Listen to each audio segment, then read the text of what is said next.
Welcome again to the Future of Solar Photovoltaics podcast. We've got now Mr. Martin Heathcote with us. Introduce yourself and mention a bit about your early background, your interests, and a bit about Heathcote Holdings. Heathcote Holdings is a family business. I suppose we've been around for 35 sort of years, 40 years, something like that.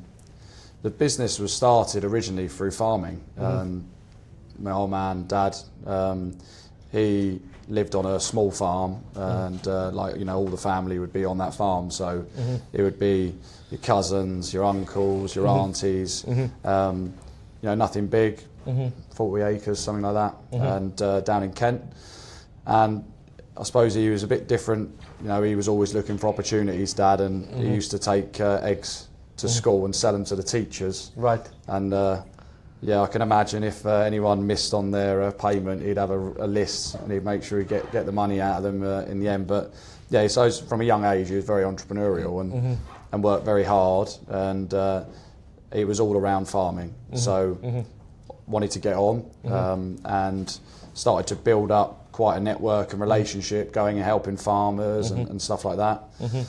And then sort of one day, interestingly, a chap and a farmer bought a round baler, and no one had round balers then. It was square baler, little square bales.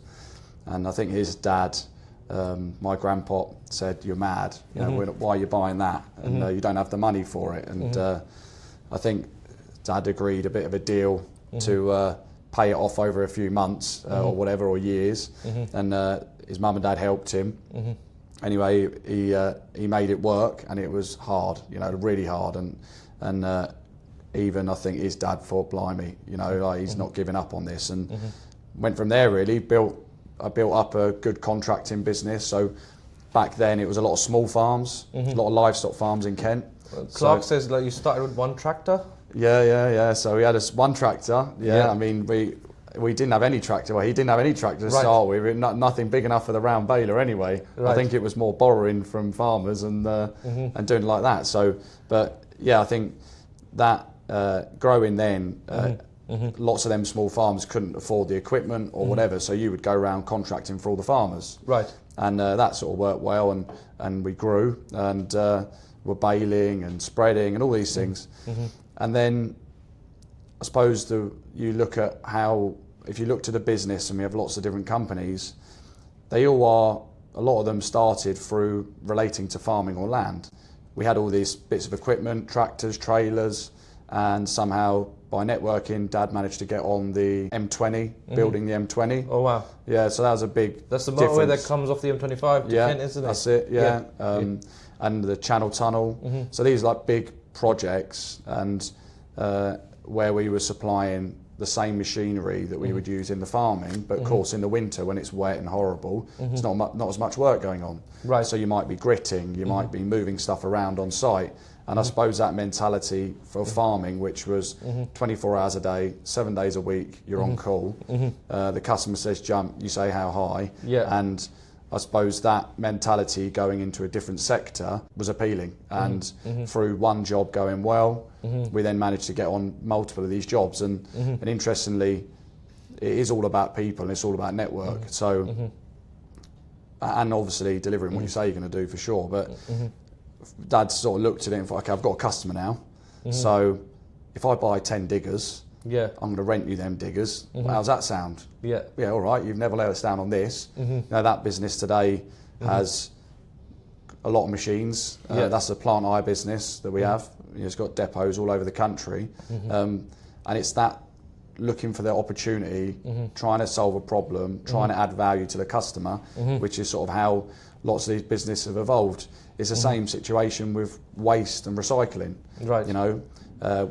Dad wanted the compost for the farm, for our sort of farming operation, and realised that green waste was going to landfill at the time, and you're dealing with a council, so Kent County Council, and they're contractors, the waste industry, to be frank, be down the pub at 3 o'clock. We were that farming mentality, so it was like they pick up the phone, no worries, we do it, and then you think, how are we going to make that happen? And that is how the business was built, really. And of course, then you've got a customer that's got a waste, So then it's going, okay, what else can we do in that sector? So I suppose that problem-solving mentality, always looking for the opportunities, and I suppose sweating our assets as well, is probably how we've been able to get into these different areas. And that same thing has gone on in many, many situations. Yeah, I think we had same with we had a small civils business, which obviously while we're on this podcast has turned into something a bit different now. But that was all built around. So we wanted to build a shed or concrete, and so we got the contractors down, and we had a few guys. One still works for us now, Dave Holmes, one of our first staff. We have probably 2 or 3 of our first people who ever worked for Dad still work for us now, and he so he's like, all right, watch what they're doing, and then when they go away, right, we won't get them back now. We'll do it ourselves. That's how we sort of have built up, and I suppose. What a lot of people see is lots of different companies that aren't connected, and I think for me that's been my biggest thing, to try and join the whole business up and try and get the best out of the cross-selling opportunities, because there's so many areas where 3 of our companies would touch one customer and be solving multiple problems. And you said something earlier when you were talking to Clark around the 4th emergency service, right? And we love that. You can't build your business just doing that, but when that customer rings and they got a serious problem, we love solving the problem. It don't matter whether it's Friday, Saturday, Sunday, whatever time of day, we have it across multiple businesses, and in making sure we keep that culture and that passion and hunger to deliver that is very important as we get bigger. We're not a small business anymore, and we've had to learn a lot around growing pains, governance and things like that, but we don't want to lose that passion and the nimbleness of being a smaller family business as well. So you guys coming from a farming background, and there can be a hell of a lot of NIMBYism as well. We don't want it in our backyard, but coal power plants are not necessarily any cleaner. Did a lot of reading about farming. Majority of our country's land is used for growing feed for livestock. And so tell us a bit about your own personal history with Cleve Hill. Are you local, and your views on people saying solar's blotting the countryside with panels? How do you feel about that coming from the actual farming world itself? I think it's got to be a balance, isn't it? Because if you look at our business, we're farming, we're waste.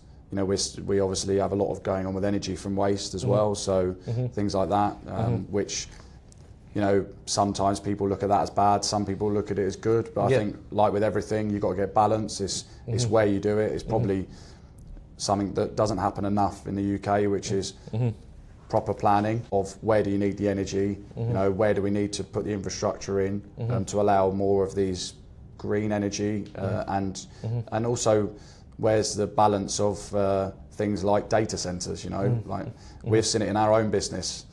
We've got a chap who works for us in marketing, right? And what he does through AI is incredible. Blown my mind. Like, it's amazing how the speed and the creativeness of what you can produce. That's all electric, it's all energy.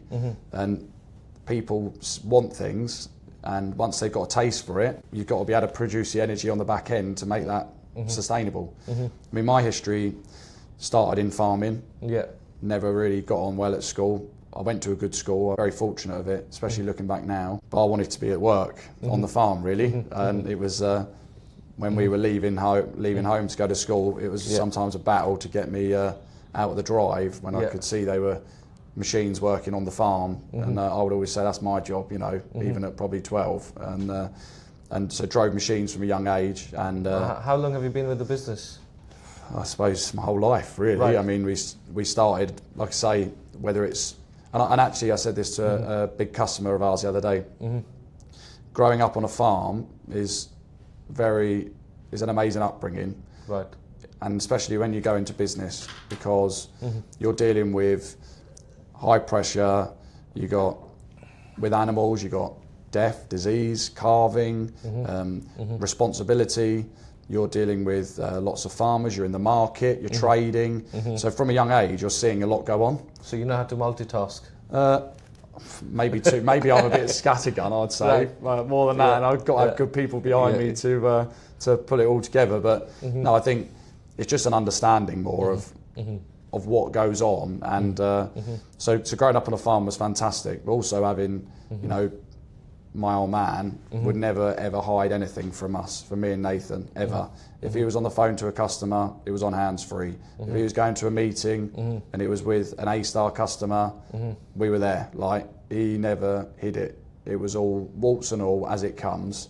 And so you don't realise at the time, you know, you're learning, constantly learning. I remember making notes in a meeting, and I think, I don't know what they just said, but actually, when you look back, it's more the networking, the relationships, communication. But I went farming, working and contracting. So I started sort of managing a few guys there. Decided that was wrong timing for me. So I went and worked in New Zealand. And when I was 18, it was the best, worst job I ever had.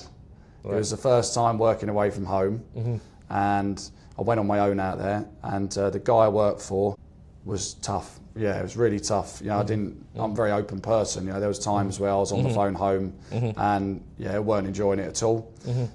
But we'd always been brought up, don't let people down. Right. So I stayed there for 6 months. And when we got to the end of harvest, just sort of shook the guy's hand and said, right, I'm off, and made it quite clear all the things I thought that weren't right. And but it was the best job I ever had, actually, because probably at 18 I was quite cocky, and you learn how not to treat people. And I've been a big advocate in our business of treat people right, and make sure that, of course, you've got to make people accountable, but if you don't have your people, you've got no business. I then travelled, like, worked in Australia for 8 months, same thing. And then when I come home, I was ready to get stuck in and went a different route, I suppose. I set up my own little business. And for a while, and a lot of family businesses, and this is a much wider topic that we won't go on too much, but family business, you got lots of history repeats itself, I reckon, in nearly every family business. And I pushed Dad away a lot, probably for a few years, because I'm quite driven, and it's a bit like, no, you don't know, Dad, you know. But one day I sort of sat there and was like, oh, this is ridiculous.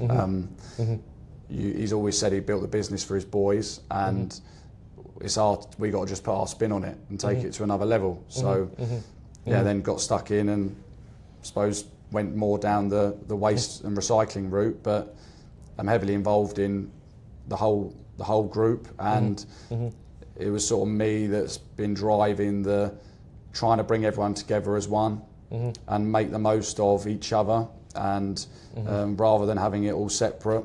And we've definitely started seeing huge benefits from that in the last year, with some new people coming in as well, but also I think Nathan has now found his place in the business, and he's driving exactly the same as what I am, and interestingly, you're seeing Dad behind it as well now, which is good. So you're seeing this people cross-fertilising and helping each other. So it's an amazing business, and we have such a lot of fantastic people. And I said to you earlier that we have opportunities every day, every week, and we're a bit mad because we're like 100 mile an hour. We can do this, and this. Problem is, you can't do it all, and sometimes it's what you don't do that makes you successful. And I think we're at that point now where we have to be eyes wide open, whether it's a solar contract, whether it's a big waste contract, whether it's buying a business in a certain sector. We've got to be very eyes wide open and have good governance of how we're going to really take the business forward. And in terms of, for me, the big eye-opener was, 14 years ago when I first started, a 5 megawatt solar farm was considered huge. The largest solar farms were in the 70 megawatt range before the first NSIP, National Significant Infrastructure Project, kicked off. And the industry has had loads of boom and bust cycles. So you mentioned, I think offline, you've got 1,200 people working in the business. Do you want to introduce, how you look after your colleagues and tell us a bit more about the other group companies and your vision for the family going forward? Okay. So I mean, funny that we always got turkeys for people at Christmas, still do now. It's this fair old turkey bill. But we have two things we do on that front, which are nice things, but when you employ someone, you don't just employ them, you employ their family. You know, at the end of the day, we do expect people to work hard, and you know, our teams and people get rewarded for it.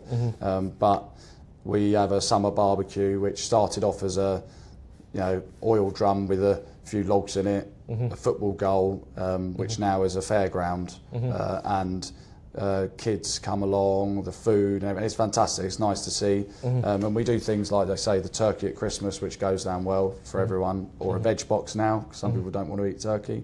But all that stuff's nice, but really, I think you've got to have clear management. You've got to have clear probably goals and direction for people, and good management. Something that we probably have lacked a little bit in some places, where every family business does it. I think as you're growing, you probably put people higher because they're a good person and they're loyal and you trust them. You're probably sometimes not doing them any favours because you haven't given them the training to be that manager or whatever it is to step up. People talk about it, making the mechanic in charge of the workshop. They might be the best mechanic, but they might not be able to manage the people. And I think that's something that we've learned a lot. So probably doing more training and development. But I think valuing people. Like in our business, Dad's always taught us, go and talk to people, walk round. It don't matter whether you're the man sweeping the yard. If that yard isn't swept on that morning and an A-star customer comes in and they've got their fancy shoes, they might have fancy shoes, and they step in the mud, first impressions aren't very good. And I think it means that everyone is valued, whether it's the banksman, whether it's the person processing invoices, everyone's important. And we definitely try and get round as much as we can to talk to people as a family and value people, because you're nothing without the business. It's probably something that we've definitely now in the last couple of years really are trying to focus on more around development, clarity of roles, a little bit more structure, because although we probably are quite happy to run with not much structure, your staff do need it and they do want it. I think treating people as they're meant to be treated, and we want people to follow them.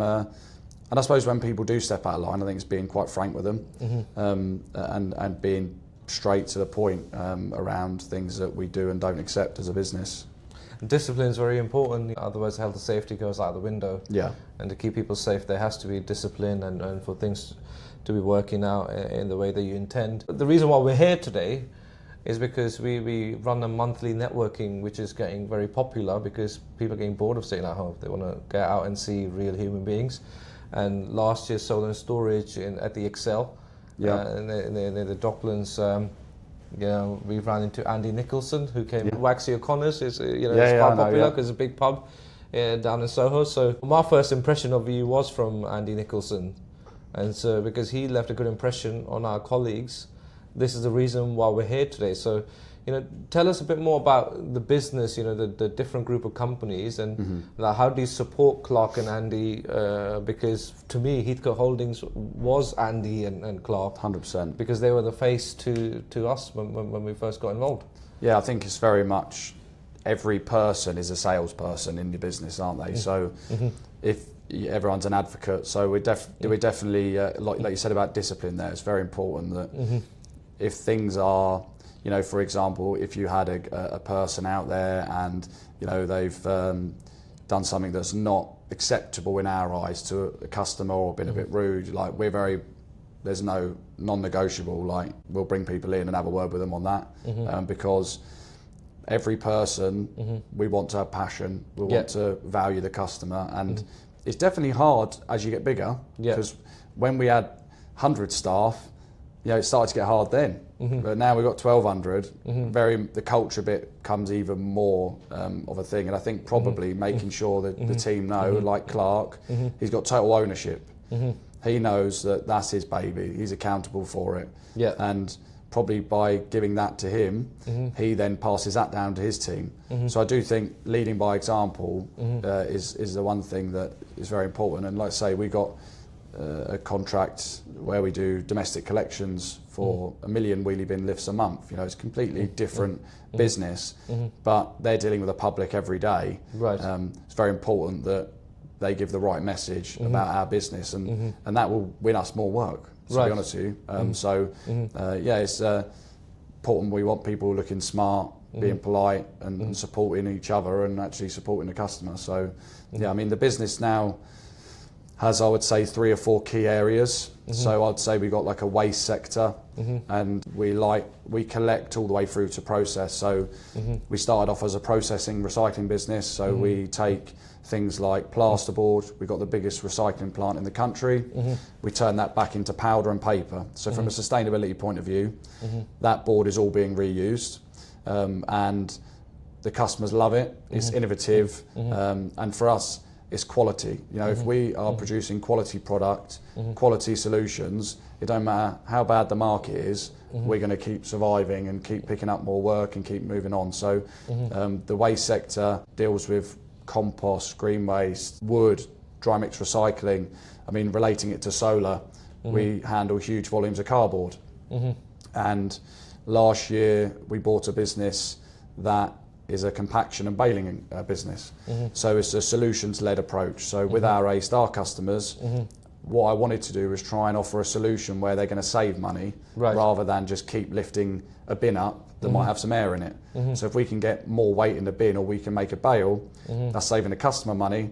For us, that's a long-term relationship. You know, we're in it for the long run as a business. Every bit of profit we make gets reinvested back in. I think if you look back on our customer range, whether it's on the farm, whether it's on the waste or the plant, we've still got customers that we had when we first started. And some of them are major clients, big companies, and some are small companies. You know, and that I suppose a bit of our unique selling point is, even them small companies, some of them have our number. And I have a guy who once had a problem and got hold of me, and he will ring and say, this has happened or that's happened. He don't call me anymore because it's sort of the service and the quality is exactly where it needs to be. So it's just that personal touch, I think. And then we've got a rental group, which is supplying machines to construction, groundworks, events, and then in the last couple of years we've done quite a few acquisitions in there. So we cover the whole of the UK. We supply toilets and welfare, temporary trackway, which is used, all these things are used on the solar. And about 4 or 5 months ago, we also got involved in a business that sells and rents specialist equipment for tree surgeons, vegetation management, things like tool carriers, so quite nimble bits of equipment. And that's been a bit of a random one, came out of nowhere, but it's definitely one for the future. And things like robotic mowers and things. So actually, it relates again back to the solar. So you're willing to invest in equipment if you need robots for cutting grass, or if it's going to save money and be efficient and innovative, then in our eyes, you know, that's going to help our customers. So we're going to win more customers or win more long-term relationships. So it's very important for us on that end. The other part of the business would be the more environmental side of the business, which is come from sort of the farming, some of the biodiversity, net gain, environmental type works, which again, using similar equipment from civils to do different type of work, and taking more of a segment approach. Things like spreading organic manure and sludges to land. So we spread 600,000-700,000 tonne of organic matter to land, again for the farm, but it's a waste product, which is good for the crops. Obviously there's a lot in the news at the minute around sewage and things, and we're interested to see where that goes, and we've got a lot of projects underway with using sewage in a different way. So that's a sort of different part of the business. So you actually take care of land, you do drainage, you work in waterworks, you work in recycling. And that's why I was interested in this conversation, because, you know, people that are not from farming, not from the solar business, they don't really know the ins and outs of what's going on. So tell us, you know, how did you get involved with solar? Why is it important to you?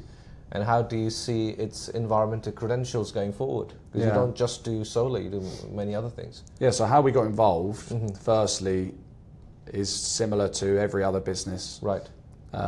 We got called to do a job down at Cleve Hill. I mean, as a kid, I spent a lot of time at Cleve Hill when I was working on the farm there for another farmer, and we were baling the straw.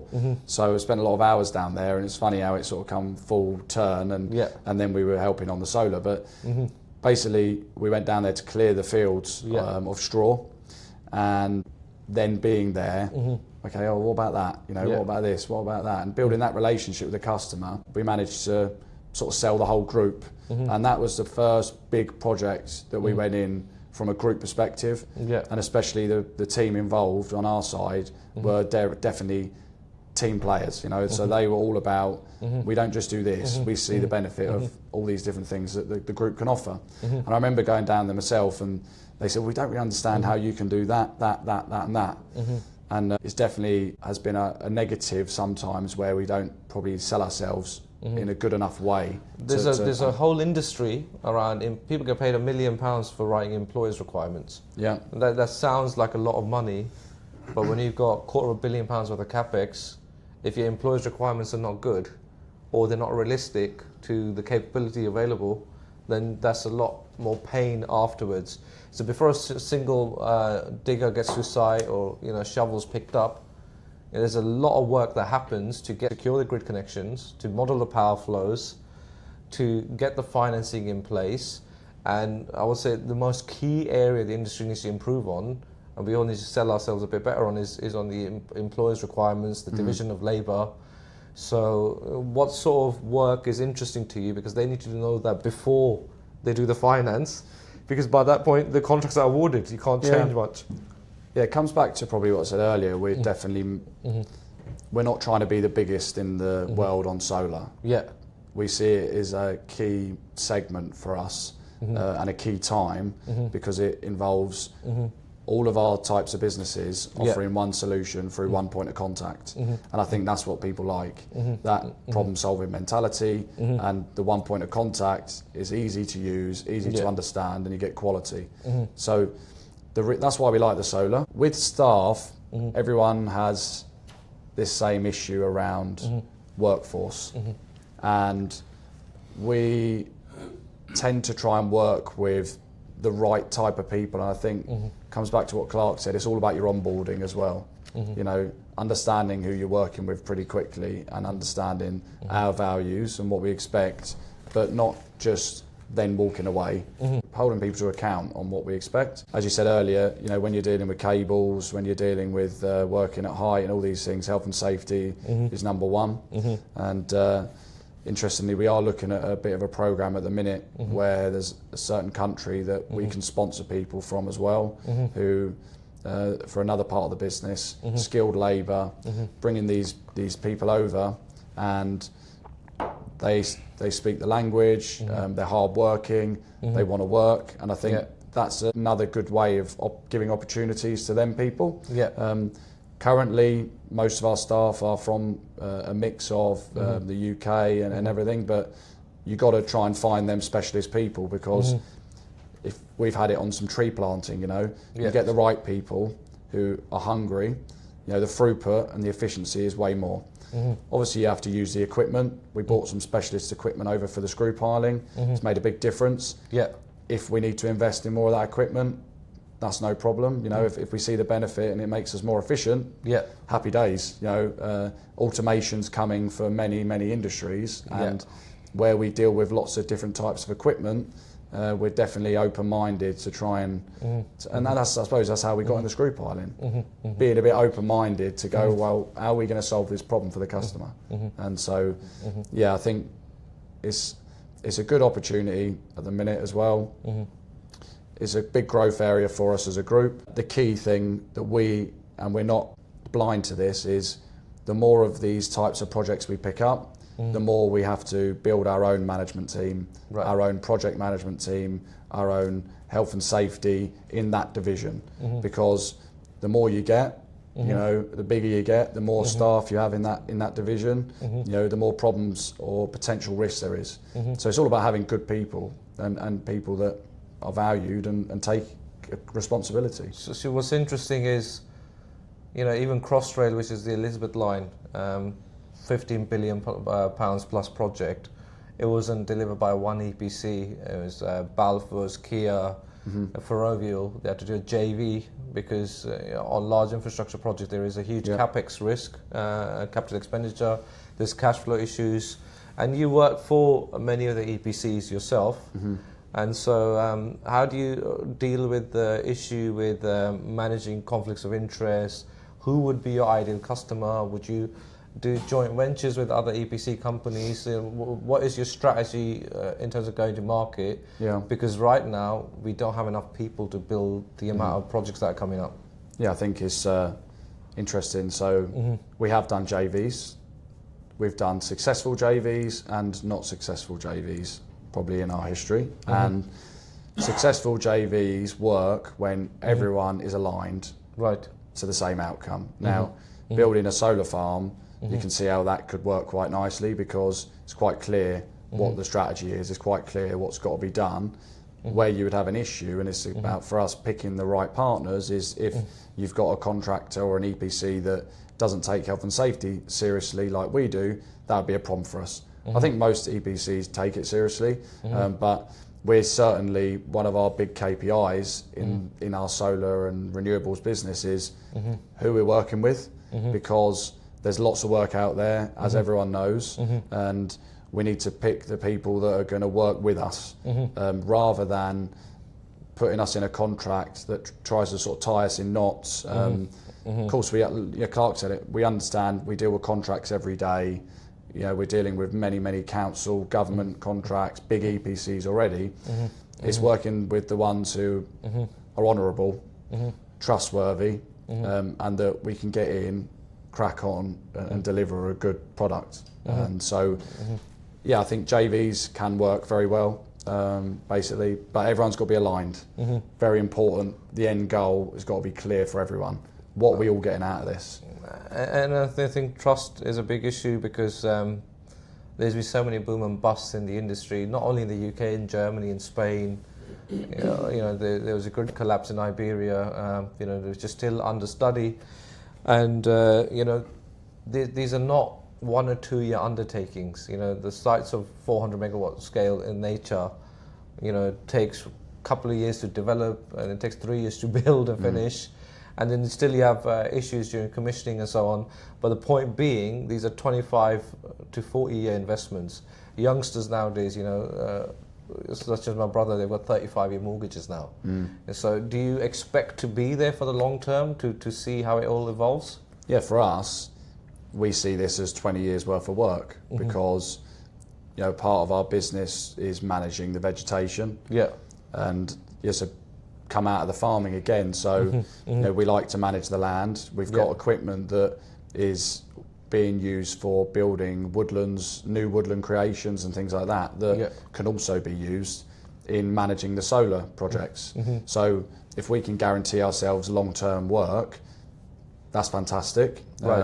And things like managing the vegetation, cleaning panels, we're looking at, we've been looking at some innovative new equipment that we've designed on whether we can speed things up when it comes to cleaning solar panels, but also things like monitoring of the panels, surely, and I don't know enough detail about it, but of course you want them making as much energy as you possibly can. So if there's a problem with a panel, we want to be able to help and assist in the future with finding that and solving a problem.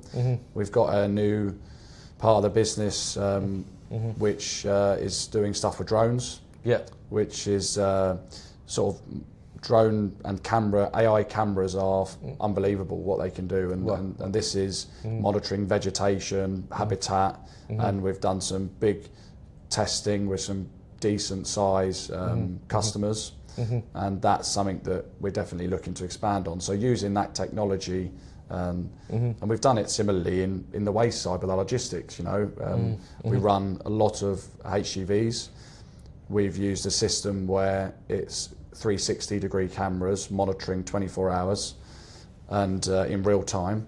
And if a driver so much as picks their phone up, we're monitored on that straight away. Now, this is an innovation that's reduced our accidents by 50%, which this year has given us, after 3 years of hard work on our compliance, a huge amount of saving on our insurance. So using that technology in the right way, but having the technology is one thing, making sure that from the top level all the way down, that culture is driven through the business is the other thing that is as important, probably more important than just having that bit of software that's going to help you. Right.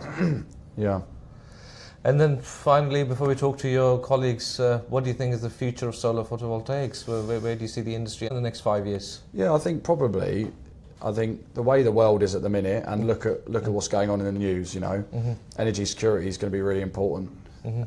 The key for the industry is infrastructure, because, you know, building solar farms on land that is beneficial. Obviously, we spoke a little bit about the farming. You know, we want to be building the solar farms where farming isn't as viable, another revenue stream for a farmer. You know, they can invest in their areas that are more profitable and actually try and go for better quality. But I think the infrastructure is going to be the key one of how the energy gets where it needs to get to. And I think there will be lots of twists and turns on the way. But I think for our point of view, we will just continue to gear up and deliver to the quality that we are at the minute. And we don't want to run before we can walk. So we're going to take on enough incrementally and try and keep with some key partners on it and just keep plodding away, I suppose. Try and do what we're doing there. And look, it's exciting times for us. It was a market that wasn't there for us 2 years ago, and we see a big increase over the next few years. So yeah, it's exciting. Fantastic. You know, it takes a lot of courage to jump on a podcast initiative we are trying to undertake, which is to educate the industry, to bring in new youngsters to the market, but also to show people around the world that, you know, we do have good intentions and we are in it for the long haul. So Martin, thanks very much for joining us today. Talk to your colleagues after lunch. Yeah, no, thank you, because, you know, this wouldn't happen without you. So yeah, we appreciate coming here and talking to you, and hopefully we can get our message out there. And you're right, it's all about the youngsters. It's all about the next generation coming through. So thank you very much. You're welcome, absolutely. And if you're long enough in the industry, you get to see who the good guys are, and I'm glad to meet you guys. So thanks very much. Thanks.